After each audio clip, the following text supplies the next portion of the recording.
Good morning everyone, কেমন আছো তোমরা সবাই? আশা করছি তোমরা সবাই খুব ভালো আছো। এদিকে তো আমার ঠান্ডা লেগে গলা ভেঙে গেছে, তোমরা শুনে বুঝতেই পারছো নিশ্চয়ই। তো এনেছি আজকে মায়ের বার্থডে লাঞ্চের ভিডিও।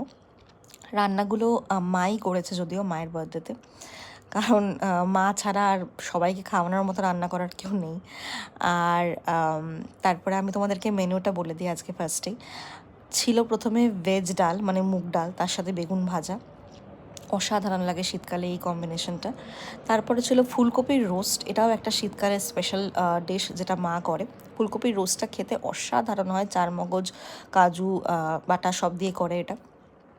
রেসিপিটা আমি মায়ের থেকে জিজ্ঞাসা করে নিয়েছিলাম, কিন্তু ভুলেও গেছি। আরও একবার জিজ্ঞেস করে আমি বাড়িতে একবার বানিয়ে তোমাদের সাথে শেয়ার নিশ্চয়ই করব ভিডিওটা। এটা খেতে দুর্দান্ত হয়েছিল, মায়ের হাতের এই মানে রোস্ট বিষয়টা খুব ভালো খেতে হয়।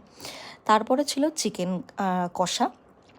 অনেক দিন পরে মায়ের হাতের চিকেন কষা খেলাম। চিকেনের ঝোল তো আলু দিয়ে খাওয়াই হয়, কারণ আমার বর একদম শুকনো খেতে পারেন না কিছু। কিন্তু সেদিনকে মা আলু ছাড়াই চিকেনের গ্রেভি করেছিল। চিকেনটা একদম নরম তুলতুলে, তোমরা দেখতে পাচ্ছ, হাত দিলেই ছিঁড়ে যাচ্ছে।